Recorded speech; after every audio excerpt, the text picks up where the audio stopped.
Queridos, eu quero compartilhar algo com vocês que tem estado no meu coração há alguns dias. E eu quero falar de coisas que podem não ser novidade para algumas pessoas, para outras talvez.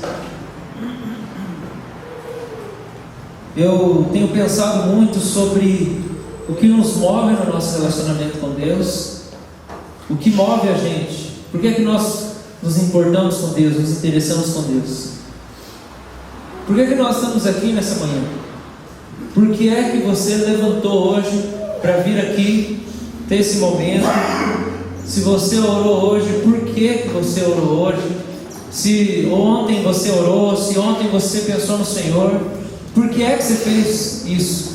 Por que você tem um interesse nas coisas espirituais? Eu tenho pensado nisso. Por que eu me importo com Deus? Por que eu estou fazendo as coisas que eu estou fazendo? Por que eu estou vivendo voltado para as coisas espirituais? Por que isso? Por que nós estamos aqui, queridos? Por que você não ficou dormindo lá hoje? Por que as coisas de Deus, elas têm um espaço na sua agenda, na sua vida?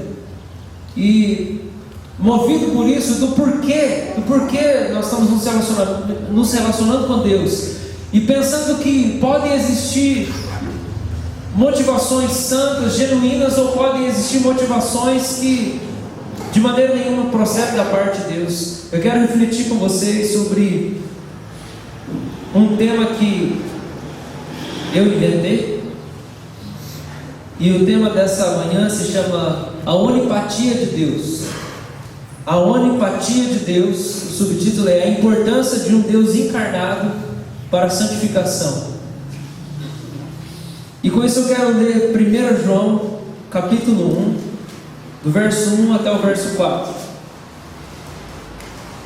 O que era desde o princípio, o que temos ouvido, o que temos visto com os nossos próprios olhos, o que contemplamos e as nossas mãos apalparam, com respeito ao verbo da vida. E a vida se manifestou, e nós a temos visto, e dela damos testemunho, e vô-la anunciamos, a vida eterna, a qual estava com o Pai e nos foi manifestada. O que temos visto e ouvido anunciamos também a vós outros, para que vós igualmente mantenhais comunhão conosco. Ora, a nossa comunhão é com o Pai e com seu Filho Jesus Cristo. Essas coisas vos escrevemos, para que a nossa alegria seja completa. Então, no primeiro versículo, o apóstolo João, ele fala que ele ouviu Jesus, ele viu Jesus com os próprios olhos dele, ele apalpou Jesus, ele tocou Jesus, ele encostou em Jesus. O que ele está querendo afirmar é: Deus se fez humano. É isso que ele está querendo afirmar. Ele começa a carta dizendo: Deus se fez humano, no verso 1. No verso 3 ele diz: o que temos visto e ouvido, que é o quê? Que é o próprio Jesus. Eles viram Jesus, eles ouviram Jesus. Nós anunciamos também a vocês, para que vocês igualmente mantenham comunhão conosco. E a nossa comunhão é com o Pai e com seu Filho Jesus. Então no verso 1, o apóstolo João diz: Deus se fez humano, e nós temos prova disso. Nós encostamos o dedo em Deus, nós relamos nele, nós tocamos nele, nós sentimos a barba. Eu passei a mão na barba de Jesus, João está falando. Eu encostei a cabeça no peito de Jesus e eu ouvi o batimento cardíaco de Jesus. Eu passei a mão no braço de Jesus. Eu comi junto com Jesus, eu vi Jesus, eu ouvi a voz dele era de verdade. Deus se fez humano, a primeira coisa que ele diz. No verso 3 ele diz: nós queremos deixar claro que a nossa comunhão é com um Deus humano. É o que ele diz. Nossa comunhão é com o Pai e com o seu Filho, que é esse que nós encostamos nele. E no verso 3, e no verso 4 ele fala: essas coisas escrevemos para que a nossa alegria seja completa. No verso 4 ele diz: para que a nossa alegria seja completa, nós aqui e vocês aí precisam experimentar esse Deus humano, Deus homem. E assim ele começa a carta. Então ele fala: eu vi Deus, eu encostei Deus, eu ouvi a voz de Deus, eu senti o cheiro do suor de Deus. Eu estava lá quando ele falou. Eu sentei do lado dele, eu senti o calor da pele dele. Eu tenho comunhão com ele ainda agora, eu me relaciono com ele. Esse Deus humano, ele está comigo aqui e eu me relaciono com ele. E para que a alegria de vocês seja completa, vocês precisam desse mesmo Deus humano. É isso que ele fala. Um Deus humano, um Deus homem. João está escrevendo aqui, e uma das grandes lutas que João teve que enfrentar, assim como os apóstolos e a igreja primitiva no primeiro século, foi uma heresia que foi a maior heresia que a igreja teve que enfrentar, a mais difícil de todas, e é a heresia do gnosticismo, que agora aqui eu não vou explicar tudo que engloba o gnosticismo, mas basicamente o gnosticismo, ele vai dizer que para você se encontrar na sua espiritualidade, você precisa olhar para dentro de si e ter uma experiência de conhecimento e autoconhecimento transcendental. Então ela vai focar numa experiência mística, individual e pessoal, que através do próprio conhecimento seu da verdade, você se encontra com a espiritualidade. No gnosticismo existem duas figuras de deuses. Tem um Deus do bem e tem um Deus do mal. O Deus do bem, ele é chamado de Supremo Deus. Ele é impossível de ser conhecido e ele habita acima dos universos criados. A heresia do gnosticismo fala isso. Existe o Deus do bem, que é um Deus supremo, e ele está acima de tudo que foi criado dos universos. Então a gente não consegue conhecer ele, ter experiência com ele, se relacionar com ele. E existe o Deus do mal, chamado Demiurgo, que criou todo o mundo material e imperfeito. Então esse Deus do mal, ele criou tudo que a gente vê. Essa é a heresia. Heresia é uma mentira religiosa. Essa é a heresia do gnosticismo. Então tem o Deus do bem e tem o Deus do mal. O Deus do bem não dá para conhecer, ele está em algum lugar lá. E o Deus do mal criou esse negócio, a matéria. Então, para o gnosticismo, a matéria é má. Tudo que é físico, tudo que é matéria é ruim. Isso aqui é ruim, seu corpo é ruim. Quanto menos você tiver sensações, quanto menos você viver e der valor para o seu corpo, melhor, porque a matéria é ruim, né? A natureza é ruim, a comida é ruim, se você comer menos é melhor. Então, o gnosticismo ele vai falar disso, a matéria é má. E essa heresia, ela estava bombando no primeiro século. E ela já existia antes de Cristo, muitos anos antes de Cristo. Era uma ideia, uma religião. Tem várias vertentes, mas é basicamente isso. E o apóstolo João, ele tem que enfrentar essa heresia. Qual que é o problema dessa heresia para o tempo da igreja primitiva?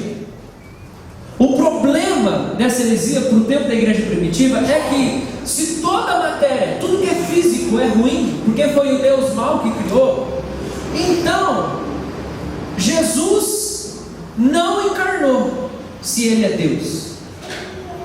Porque se Jesus é Deus, ele não pode ter tido corpo, porque se ele teve corpo, então ele é mau, porque tudo que é matéria é mau, é ruim. Então, se Jesus é Deus e ele se encarnou, ele se corrompeu, porque o corpo dele era cheio de maldade.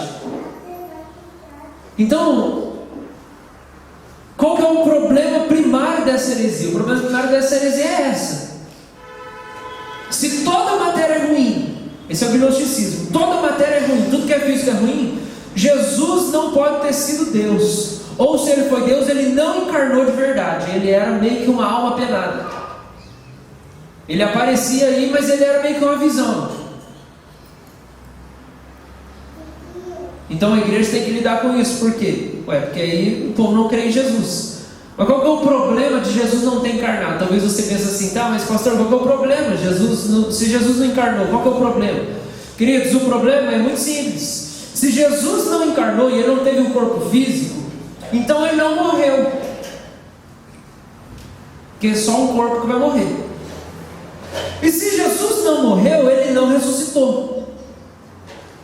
Se Jesus não ressuscitou, o Pai não mandou o Espírito Santo ressuscitar ele, certo? Não foi o Pai que ressuscitou, nem o Espírito Santo. Então, não tem milagre, não tem morte, não tem ressurreição. Deus não venceu a morte. E se Jesus não encarnou, se Jesus não morreu, se Jesus não ressuscitou, Paulo diz em 1 Coríntios 15:17, se Cristo não ressuscitou, é inútil a nossa fé e ainda vocês estão nos seus pecados. Porque se Jesus não encarnou e não morreu, então ele não morreu pelos meus pecados. E se ele não morreu pelos meus pecados, eu ainda estou condenado.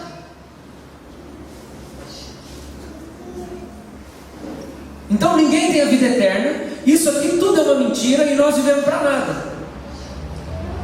Os irmãos são perseguidos e assassinados lá no Oriente Médio até hoje por nada. Em 2000 anos, as pessoas morrem por nada. Se Jesus não encarnou, João tem que combater isso. Então o que João faz? Ele começa a carta dele já falando disso. E falando, eu encostei em Jesus, eu toquei em Jesus, ouvi a voz de Jesus, eu senti o cheiro de Jesus. E eu quero dizer, eu ainda tenho comunhão com esse Deus humano que é Jesus. E eu quero dizer que vocês precisam também, para que a alegria de vocês seja completa. João está falando assim, se vocês não compreenderem o quanto Deus é humano, o quanto Jesus é humano, a alegria não vai ser completa. Vai ser um evangelho manco. Então o combate do gnosticismo, ele é importante para a fé que salva. Porque Cristo tem que ter encarnado para a gente ser salvo dos nossos pecados e estar perdoado diante de Deus. Certo? Certo?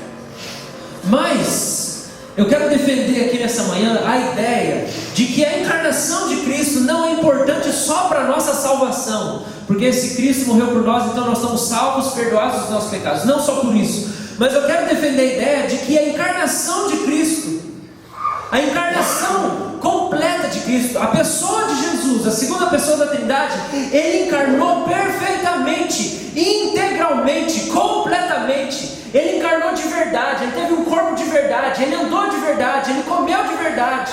Jesus teve os sentimentos que nós tivemos, as sensações que nós tivemos, as necessidades físicas, fisiológicas que nós tivemos. E eu quero dizer nessa manhã da importância da encarnação de Jesus, não só para a salvação, mas para a nossa santificação. Por que é importante nós crermos que Deus ficou humano para a gente ser transformado? É porque, queridos, defender a ideia de um Deus humano é defender a ideia de um Deus com emoções. Defender e crer em um Deus que é humano, Jesus, é ter certeza absoluta de que Ele teve emoções. A igreja não tem problema com os atributos divinos de Deus, incomunicáveis. A igreja não tem problema com a onipresença de Deus. Pensa, Deus é onipresente, Ele pode estar em todos os lugares que Ele quiser. Ninguém tem problema com isso. A igreja não tem problema com a onisciência de Deus. Ele pode saber tudo que Ele quiser, a hora que Ele quiser. A igreja não tem problema também com a onipotência de Deus. Ele pode tudo na hora que Ele quer. A igreja não tem problema com isso. Esses são atributos de Deus que tornam Deus divino. E nós olhamos e falamos assim, nosso Deus é grande, Ele é todo poderoso, Ele é majestoso. Então Ele pode estar onde Ele quiser, Ele pode saber o que Ele quiser saber, e Ele pode fazer o que Ele quiser fazer.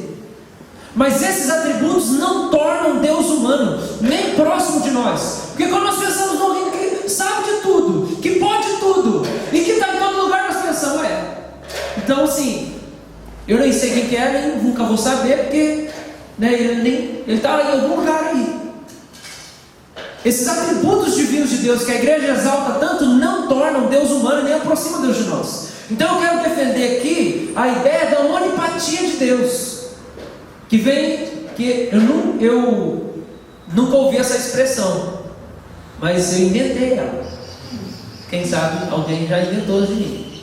Onipatia de Deus, por quê? A palavra pathos, P-A-T-H-O-S, vem do grego, que significa qualidade de escrever, qualidade no escrever, no falar, no musicar ou na representação artística que estimula o sentimento de piedade ou de tristeza, poder de troca, poder de tocar o sentimento da melancolia ou da ternura, caráter ou influência tocante ou patética.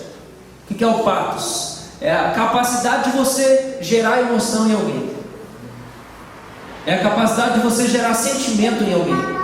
De você comover alguém, fazer alguém ficar triste ou fazer alguém ficar feliz através da sua arte, da sua locução, através de algo que você escreve ou do almoço que você faz. Outro significado. Um exemplo desse primeiro significado é quando você chega no museu, você olha para uma obra e fala assim: falta patos a esse quadro. Está querendo dizer o quê? Esse negócio eu olho e não tem graça nenhuma. É isso que quer dizer, não me emociona. Outro significado da palavra patos: na experiência do espectador, leitor, é um sentimento de dó, compaixão ou empatia criados por essa qualidade do texto, da música, da representação. Então o que é patos? É a capacidade de sentir, de ser tocado, de ser comovido, ou então a capacidade de comover alguém. Então quando eu quero dizer a onipatia de Deus, eu estou falando de um Deus que pode sentir todas as coisas e que pode gerar todas as sensações. Eu estou falando de um Deus que toca e de um Deus que pode ser tocado. Eu estou falando de um Deus que tem capacidade de sentir todas as coisas. Deus pode sentir. Quando eu falo da onipatia de Deus, Deus pode sentir todas as emoções e todos os sentimentos que um ser humano pode sentir, ou que um animal pode sentir. Se o animal tiver sentimento, né, aí os vegetarianos vão ficar bravos comigo, mas vai saber, né, se o animal sente ou não. Mas onipatia seria isso. Deus pode sentir tudo e Ele pode gerar em você todo o sentimento. Então o apóstolo João, que a gente leu aqui, ele diz assim, nesse mesma carta ele fala sobre a essência de Deus. E qual que ele fala que é a essência de Deus? Deus é amor. Amor é emoção, amor é sentimento que move uma ação e compromisso. Não tem como a gente separar amor, emoção ou compromisso. Não, amor é compromisso, mas é sentimento. Amor é emoção. Amor é sensação. E nada, queridos, já que Deus é amor, já que a essência de Deus é amor, nada é mais divino do que o amor. Certo? Deus é isso. Então não existe nada mais divino do que o amor. E Jesus é o amor encarnado. E o que diferencia o homem de um robô? O que faz o homem humano? O que o homem tem que o robô não tem? Além de vontade, sentimento, emoção. Ele pode realizar a tarefa, mas ele não sente as coisas. Então, queridos, nada é mais divino do que sentir, e nada é mais humano do que sentir. Nada é mais divino do que ter sentimento, e nada é mais humano do que ter sentimento. O que faz Deus, na sua essência, ser glorioso e divino, é que Deus tem sentimento, que é o amor. E tudo que Ele faz é movido por esse único sentimento. E o que faz o homem ser humano é que ele tem sentimento. Mas por que nada é mais divino do que sentir, e nada é mais humano do que sentir? Porque Deus fez o homem à sua imagem e semelhança. E Ele nos fez para sentir as coisas. Ele fez a gente para ter sensação, para ter emoção. Mas as emoções do homem foram corrompidas pelo pecado. Então elas não são as mesmas emoções. Mas assim como Deus, o homem sente. Eu li um artigo de um cidadão, Abraham Helschroeder. Um cara aí deve ser holandês. E ele diz assim: Deus não apenas se preocupa com a humanidade, Deus também é afetado por ela.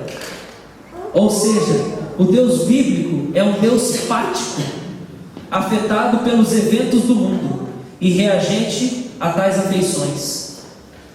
Deus revela-se à humanidade não em sua essência ou em sua abstrata abscondidade, mas em uma pessoal e íntima relação com ela. Deus se revela em uma pessoal e íntima relação com a humanidade. Ele não simplesmente ordena e espera a obediência dos seres humanos. Ele é movido e afetado pelos eventos históricos. Tais eventos e ações humanas provocam no Deus vivo zelo, alegria, regozijo ou ira.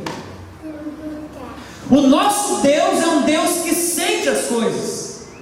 Deus tem sentimento. Deus tem emoção.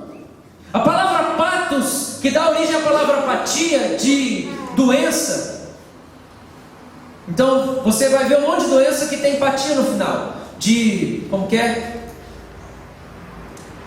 Enfim, quando uma pessoa tem uma doença, ela tem o quê? Uma patologia, isso, é de patos.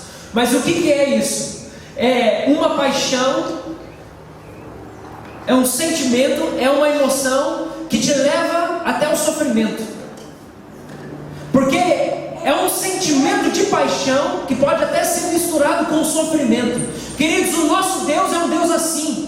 O nosso Deus tem sentimento, Ele tem emoção, Ele tem paixão, Ele tem amor, e Ele sofre por causa desse amor.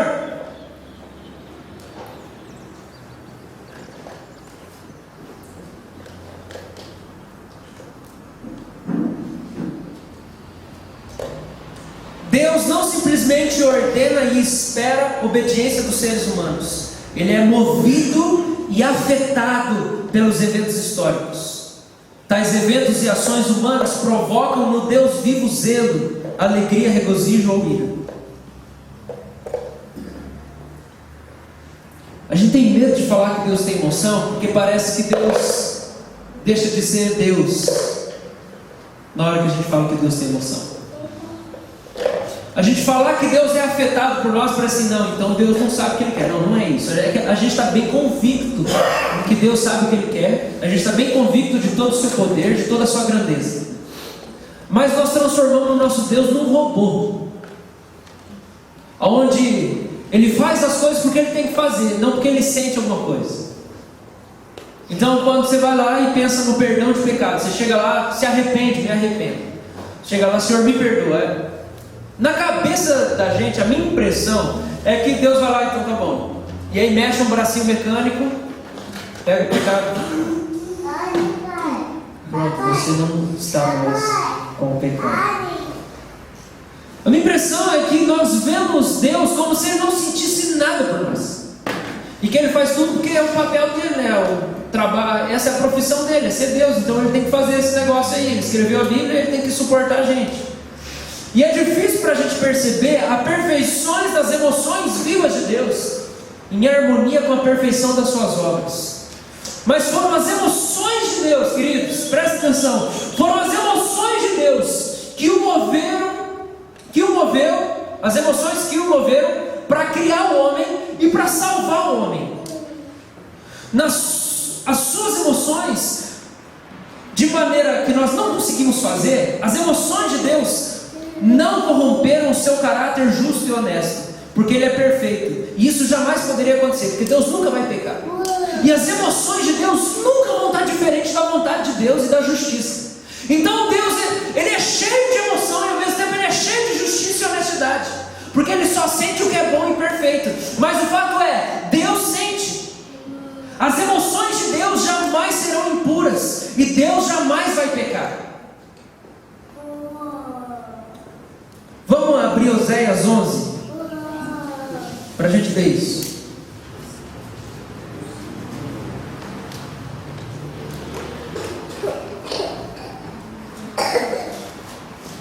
Abre lá sua Bíblia em Oséias 11.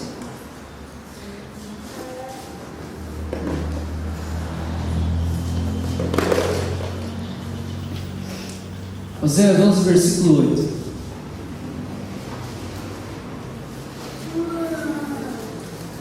Nós amamos o profeta Oséias aqui, na nossa igreja.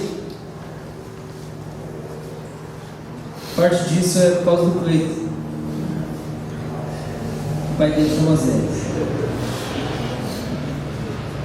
Em Oséias 11:8, o Senhor diz assim: como te deixaria, ó Efraim?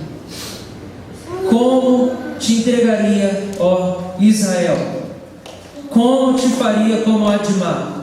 Como fazer-te um Zeboim? Meu coração está comovido dentro de mim, as minhas compaixões a uma se acendem. O povo já fez tudo que não devia ter feito. O povo se prostituiu, o povo trai Deus. E aí Deus olha e fala assim: como é que eu vou destruir vocês igual eu fiz com as outras nações? Como é que eu vou punir vocês como eu puni as outras nações? Eu tenho sentimentos. Deus está dizendo. Como que eu vou destruir vocês? Eu tenho sentimentos, eu tenho emoções, eu amo vocês. Eu não consigo destruir vocês, porque eu tenho empatia por vocês, eu tenho paixão, e eu amo tanto vocês que eu sofro. Então eu não consigo destruir vocês, porque em mim existe emoção, e as minhas compaixões. Gente, isso é lindo demais. O meu coração está comovido dentro de mim, coração de Deus, o meu coração está comovido dentro de mim. As minhas compaixões a uma se acendem. Nós podemos ter certeza absoluta que ele está falando de Jesus aqui. O meu coração está comovido dentro de mim. Jesus é o amor de Deus encarnado. Jesus é o coração de Deus comovido lá no céu. Eu vou lá. Eu vou lá resolver isso. Eu vou lá lavar isso. Eu vou lá morrer por isso. Eu vou lá. Pai, eu estou apaixonado contigo, Pai. Eu não abro mão, Pai. O Senhor está apaixonado, eu estou apaixonado também. Eu estou aqui, Pai. Eu estou comovido, eu estou mexido dentro de mim. O meu coração está comovido dentro de mim, diz o Pai. E o Filho está lá. Pai, eu estou lá, eu vou junto. Eu vou descer lá, eu vou sofrer junto com o Senhor, Pai. Porque nós temos um só coração. O Pai, o Filho e o Espírito. A Trindade tem a perfeita unidade. E eles têm as mesmas emoções. E eles são perfeitamente amor. E Jesus, que é o coração do Pai, está comovido dentro dele. Dizendo, Pai, eu vou lá resolver isso. Eu vou lá morrer e sangrar pela humanidade. Eu vou lá derramar o meu sangue por eles para a gente resolver isso aqui. Para o Senhor não ter que destruir. Porque eu sinto o que o Senhor sente por eles, Pai. E o Espírito também. E nós vamos lá junto cumprir essa missão. Por quê? Porque as compaixões, o Pai diz, as minhas compaixões a uma se acendem. Talvez a gente pode fazer disso uma menção a Cristo se acendendo. Cristo deixando o seio da Trindade e vindo para nós. Porque Jesus é o coração do Pai. E nós temos uma Trindade que tem compaixão, que se comove, se emociona. E Ele diz, eu estou agoniado aqui com essa situação. Como eu vou destruir vocês? Eu não consigo parar de amar vocês. Eu sinto algo. Eu tenho emoções. Eu sou afetado pelo que vocês fazem, pelo pecado que vocês cometem. E eu não consigo destruir vocês, mas eu quero dizer, eu sofro com vocês.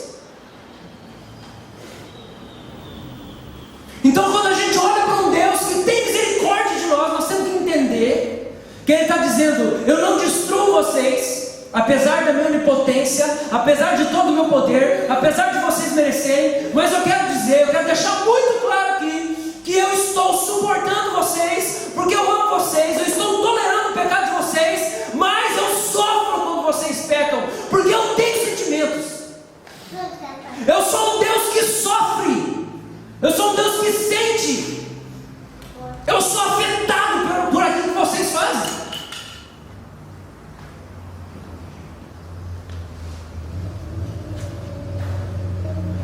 Então eu tenho começado a pensar, queridos, que na nossa caminhada, na nossa relação com o nosso Deus, nós iniciamos a nossa peregrinação em rumo ao Senhor, para aquilo que Ele tem preparado para nós, movidos em primeiro lugar pelo Espírito Santo, de um sentimento que Ele comunica dentro de nós. O Espírito Santo comunica sentimento em nós, e Ele nos quebranta, e Ele nos atrai. Então o Espírito Santo, olha só, esse é o Deus das emoções, é o Deus do sentimento, porque a conversão é quando Ele vem e Ele gera a compulsão, Ele gera o quebrantamento, Ele gera a tristeza dentro de você. Ele mexe com você, Ele aperta o seu peito, e você pode nem estar entendendo o que está acontecendo, mas quando você abriu o seu olho, daqui a pouco você estava lá na frente no apelo já, e você nem sabe como é que você foi parar, porque o Espírito pegou o seu coração, e Ele tocou o âmago das suas emoções, e você começa a caminhar com Deus, sem saber quem Ele é, mas sabendo que tem um negócio dentro de você, que está mexendo com você, e você não consegue se segurar. Eu não sei você, mas minha caminhada com Jesus começou desse jeito. Eu não entendia nada direito, mas mexeu um negócio dentro de mim. O Senhor tocou a minha emoção, e aí eu comecei a chorar. E aí eu comecei a pensar, eu pertenço a Ele, eu sou dele, eu preciso dele. O sentimento está dentro de mim. Deus gerou um sentimento dentro de mim. E eu fui vendo o que me atrapalhava, eu fui arrancando do caminho. Mas eu quero que a gente entenda isso.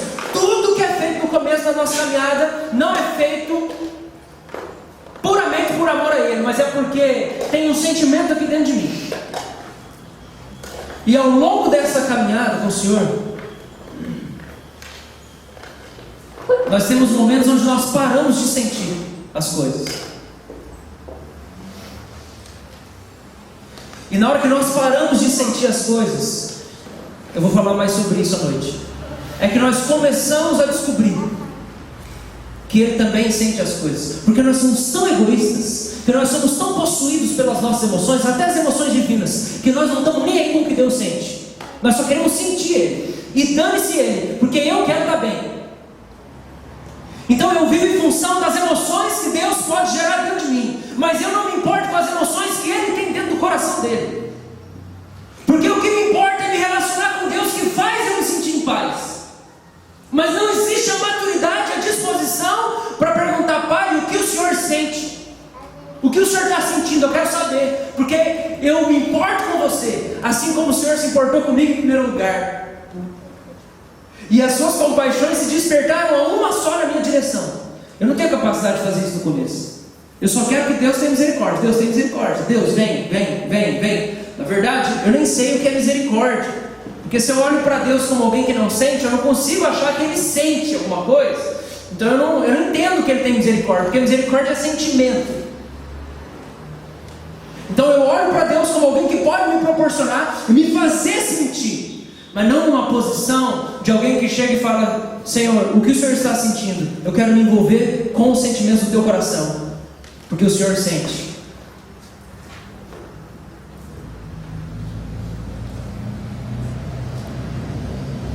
E aí, talvez na sua cabeça está assim: pastor, mas por que você está falando disso? Por que você está complicando? De onde você quer chegar? Queridos, isso tudo, falar das emoções de Deus, dos sentimentos de Deus, é necessário porque, presta atenção, crer na competência de Deus não é o suficiente. Crer na competência de Deus não é o suficiente. Você precisa crer que Ele gosta de você e que Ele tem sentimentos por você. Crer em um Deus competente não é um problema para nós. Nós cremos num Deus competente, que é justo, que é fiel, que é bom e consegue fazer as coisas. Ele é bom no que Ele faz. Ele faz milagre quando Ele quer. Mas isso não é suficiente. Isso não me afeta se eu não creio que esse Deus que é tudo isso tem sentimentos por mim. Ele gosta de mim. Isso não me afeta. Eu sei de alguém que tem muito poder, que tem muito dinheiro, que tem muita beleza, mas não está nem aí comigo. Isso não me importa. Isso não me interessa. A partir do momento que eu descobri que quando eu cheguei em casa, o Bill Gates deixou uma mensagem na caixa eletrônica, isso vai pirar meu cabeção. Porque é alguém que tem poder, é alguém que tem dinheiro, é alguém que tem capacidade, mas mais que tudo, é alguém que está se importando comigo. Aí você pensa: por que esse cara se importa comigo? Então, crer em Deus como alguém competente não é um problema para nós, mas o nosso problema é crer que Ele sente, que Ele tem emoção. E queridos, já que nós não queremos ser santos, já que nós não queremos nos relacionar com Deus por um senso de dever, debaixo do jugo da lei, simplesmente por um peso de consciência, ou movidos pelo medo, por obrigação, deixa eu dizer uma coisa: nada vai nos despertar mais para o amor a Deus do que sabermos que Ele tem sentimentos por nós.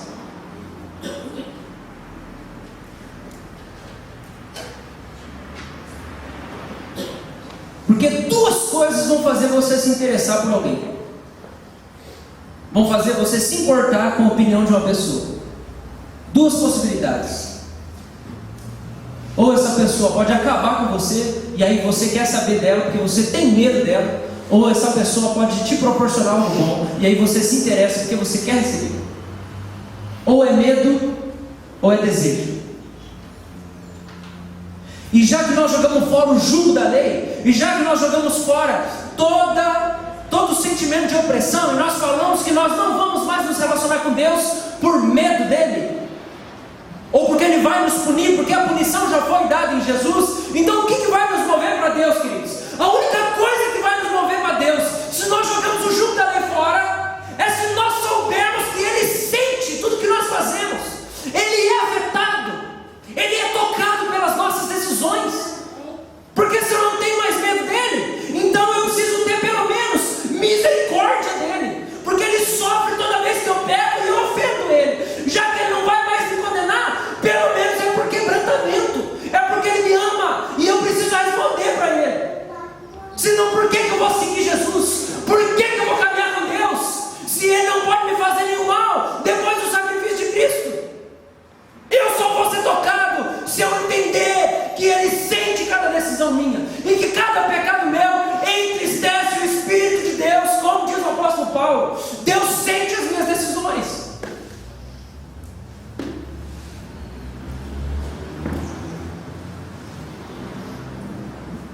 se nós não vamos ser santos, movidos por um senso de dever,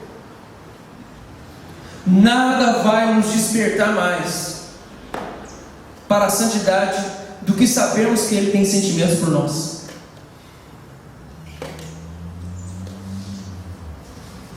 Abra sua Bíblia em Zacarias 12.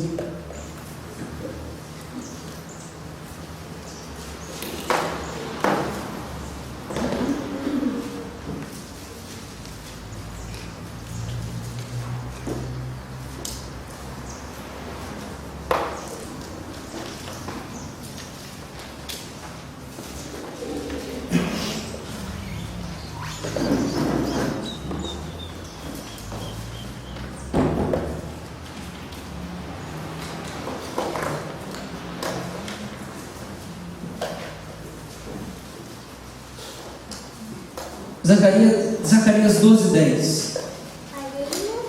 Deus que nós amamos aqui na República. E sobre a casa de Davi e sobre os habitantes de Jerusalém derramarei o espírito da graça e de súplicas. Ponto e vírgula. O que irá acontecer no derramamento do espírito? Olharão para aquele a quem traspassaram e pranteá-lo como quem pranteia por um unigênito, e chorarão por ele como se chora amargamente pelo primogênito. O que vai fazer o povo voltar para Deus? Olha para esse texto em nome de Jesus. O que vai fazê-los voltar para Deus? Eles vão olhar para aquele que eles transpassaram. Eles vão ver.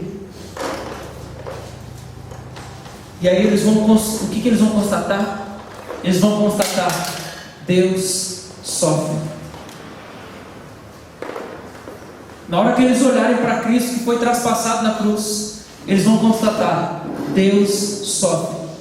E na hora que eles constatarem que Deus sofre, eles vão prantear e eles vão chorar amargamente por aquilo que eles fizeram Deus sofrer.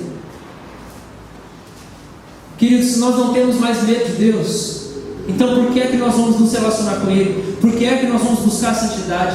Por que é que nós vamos servir a Ele? É porque nós vemos que Ele sofre, pelo tanto de amor que Ele tem por nós. Nós vamos ver as emoções de Deus, e a nossa resposta vai ter que ser: eu preciso amar Ele de volta. O texto diz: eles vão ver para aquele que foi transpassado e eles vão chorar. O arrependimento, queridos, não deve ser mais uma resposta ao meu pecado, porque eu tenho medo da punição que eu vou receber, mas uma resposta ao tanto de sofrimento que eu causo para Deus quando eu olho para Ele. O que vai fazer o povo voltar para Deus nesse texto? É ver que Deus sofre, é ver as emoções de Deus. Já que nós estamos falando de sofrimento, o que é misericórdia? Já falamos muitas vezes, misericórdia etimologicamente são duas palavras: miséria e cardia. É coração, é sentimento, e miséria é ser apaixonado por alguém, ver alguém sofrer e chorar de amor por essa pessoa. É a emoção em Deus que dura para sempre. Essa é a emoção em Deus que dura para sempre por você. Salmo 136 é um salmo inteiro, onde depois de cada palavra diz: a misericórdia de Deus dura para sempre. Vamos abrir? Salmo 136.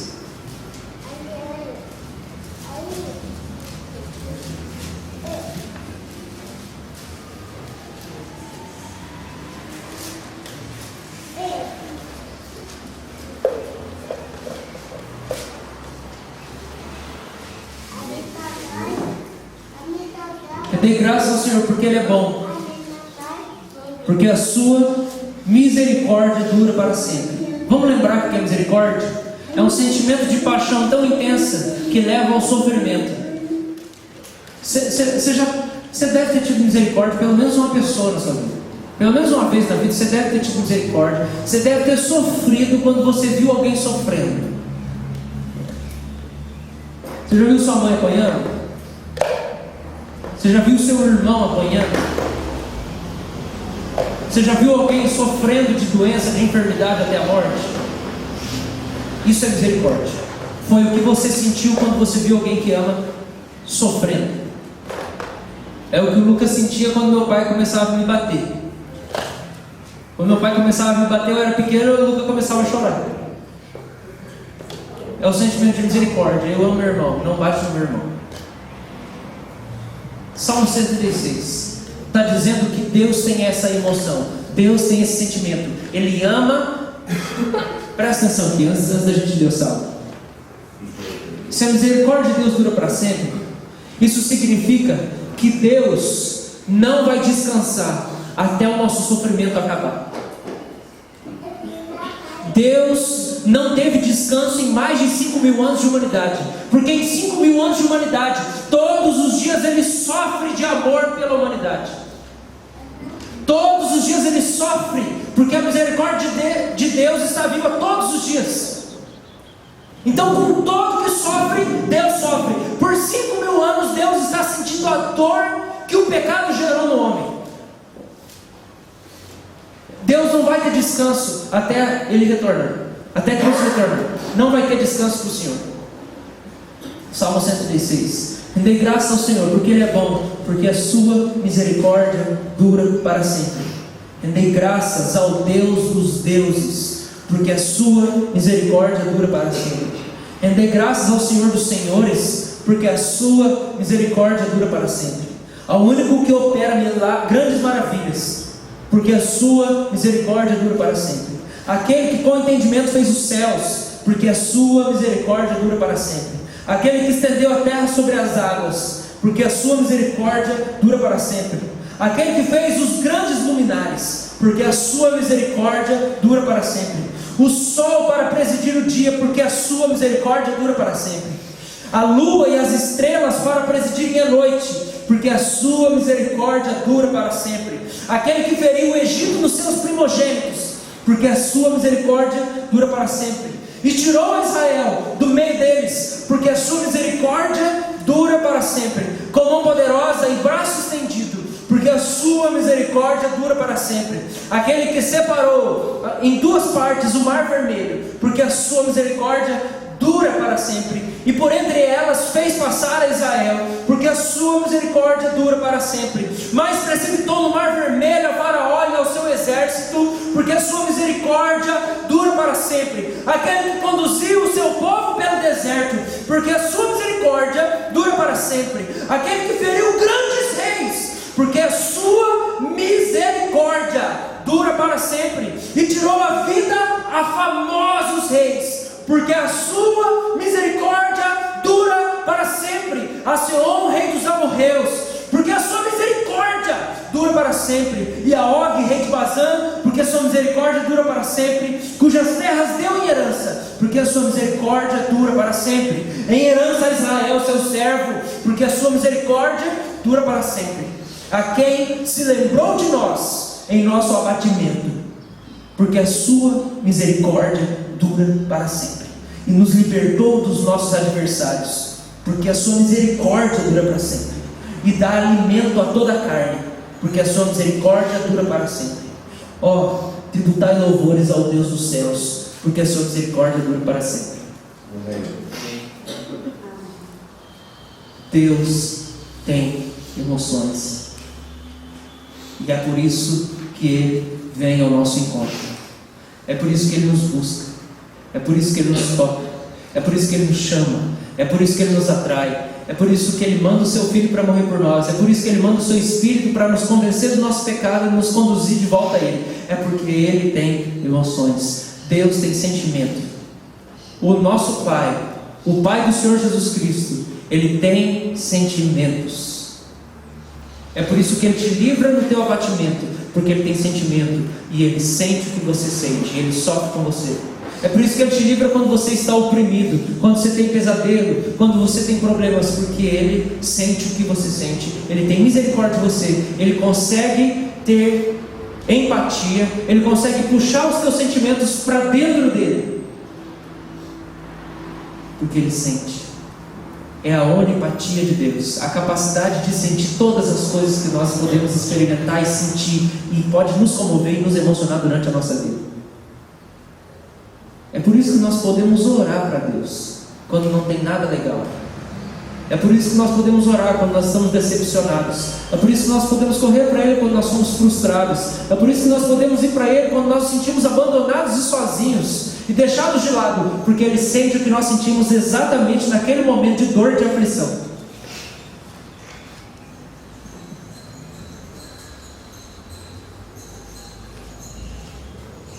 Para a gente finalizar, qual é a expressão máxima das emoções de Deus? Qual é a expressão máxima das emoções de Deus? Qual foi o principal momento em que Deus foi mais tomado de um misto de emoções, de paixão e de sofrimento junto? Onde tudo se misturou dentro do coração de Deus, do Pai, do Filho e do Espírito Santo, onde todas essas emoções elas se abraçaram e elas se tornaram uma coisa só: paixão e sofrimento, agonia, angústia e amor. Aonde tudo isso se misturou e se fez uma coisa só? Foi no maior ato de amor dele. Foi na sua crucificação, foi na crucificação de Jesus, que foi o maior ato de sofrimento da Trindade, aonde o Filho teve que ser deixado e abandonado pelo Pai, de maneira sofrida.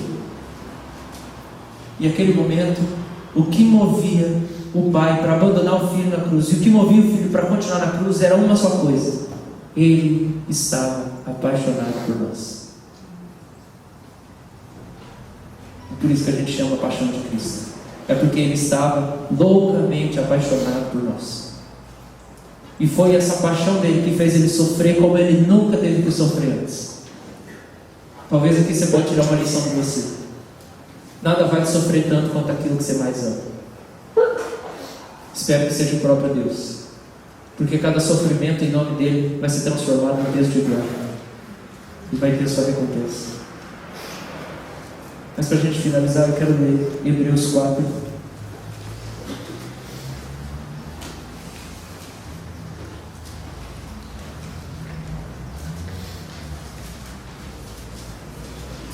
Hebreus 4:15.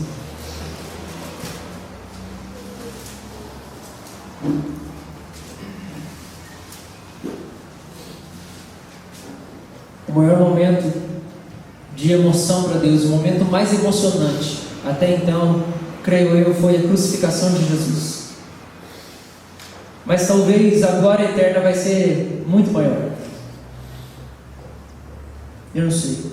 Nós vamos ter que perguntar para Ele, se encontrar com Ele. Mas uma coisa nós sabemos: Jesus é a maior revelação das emoções de Deus. Ele é a encarnação das emoções de Deus. Porque não há nada tão divino quanto sentir, e nada é tão divino quanto ser humano. E Ele foi perfeitamente divino, perfeitamente humano, sentindo as emoções de um Deus e as emoções de um homem, tudo em uma coisa só. Um Deus humano, que João defende na sua carta e diz: eu encostei nele, eu toquei nele, eu ouvi a voz dele, eu senti o calor dele, eu vi ele, eu ouvi a batida do coração dele, eu senti o cheiro dele, eu estava junto dele, eu comi com ele, eu tenho comunhão com Ele, e é dele que eu quero dizer, para que a alegria de vocês seja completa. Vocês precisam enxergá-lo como um Deus que é homem, que é um Deus encarnado, que é um Deus humano, que é um Deus que tem sentimento, que é um Deus que tem emoção. Porque senão Ele vai parecer muito distante, e nós não vamos querer ter intimidade com Ele, porque Ele não nos entende. Nós queremos andar com quem nos entende. Por isso, Hebreus 4:15 diz: porque não temos sumo sacerdote que não possa compadecer-se das nossas fraquezas. Antes, foi Ele tentado em todas as coisas, a nossa semelhança, mas sem pecado. Acheguemo-nos, portanto, porque Ele tem emoção, porque Ele sentiu tudo que nós sentimos, confiadamente junto ao trono da graça, a fim de recebermos misericórdia, o sentimento dele, e acharmos graça para socorro em ocasião oportuna.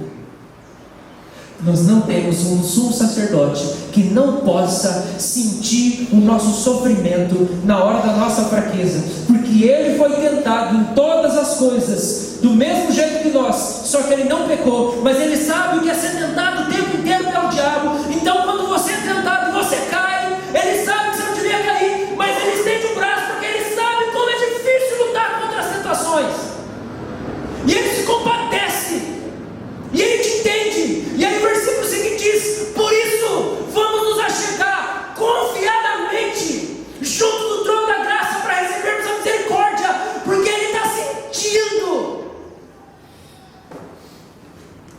tudo que nós estamos sentindo. Tudo que nós estamos sentindo. Um Deus humano, um Deus divino, um Deus com emoção, um Deus que sabe o que é a dor do pecado.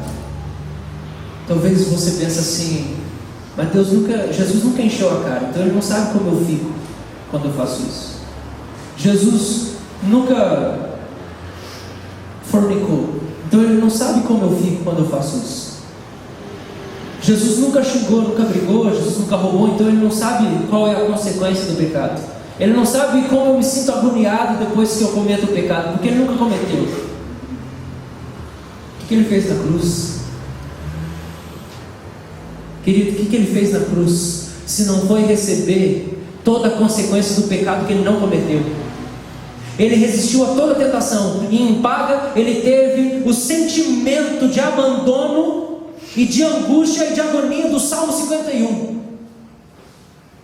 Os meus ossos secaram por causa do pecado. Quando Jesus estava na cruz, ele sentiu toda a consequência, ele sentiu aquilo. Ele foi tocado, ele foi afetado pela ira de Deus, e ele experimentou a consequência de todo pecado, e de todos os pecados que você já cometeu, ele já sentiu o que é, sentiu o que você sente, até os que você nem cometeu.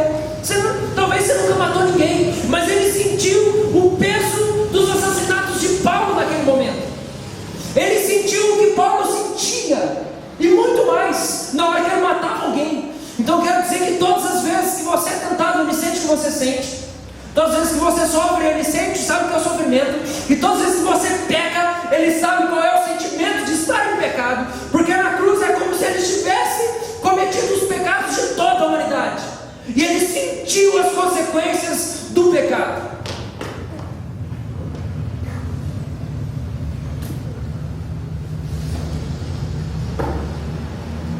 E esse é o Deus encarnado. Como não vamos amá-lo? Eu prefiro muito mais seguir ele porque ele tem emoções, porque ele me ama, do que porque eu tenho medo dele. E o chamado dele para nós é que nós possamos abaixar a guarda e nos entregar às emoções que o Espírito Santo quer gerar dentro de nós. Porque o fruto do Espírito é amor, alegria e paz, e mais um monte de coisa. Mas essas três primeiras coisas são emoções.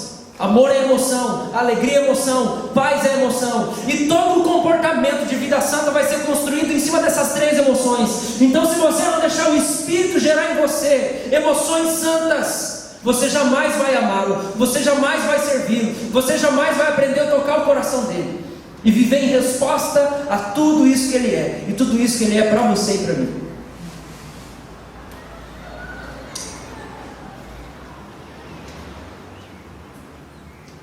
Amém? O que você tem vontade de orar agora?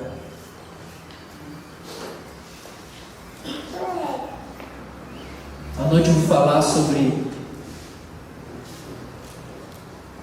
como um Deus assim muda a nossa vida. Como nós devemos ser se Ele é desse jeito. Mas o que você tem vontade de orar? Você tem vontade de falar alguma coisa para Ele? Na hora que você pensa que Ele sente tudo, que Ele não é apático, mas que Ele é simpático no sentido etimológico da palavra, que significa sentir junto. Sim, conjunção sim significa junto, junto com. Ele é simpático, ele sente junto. O que você tem vontade de falar para ele? Vamos orar? Você pode se colocar de pé?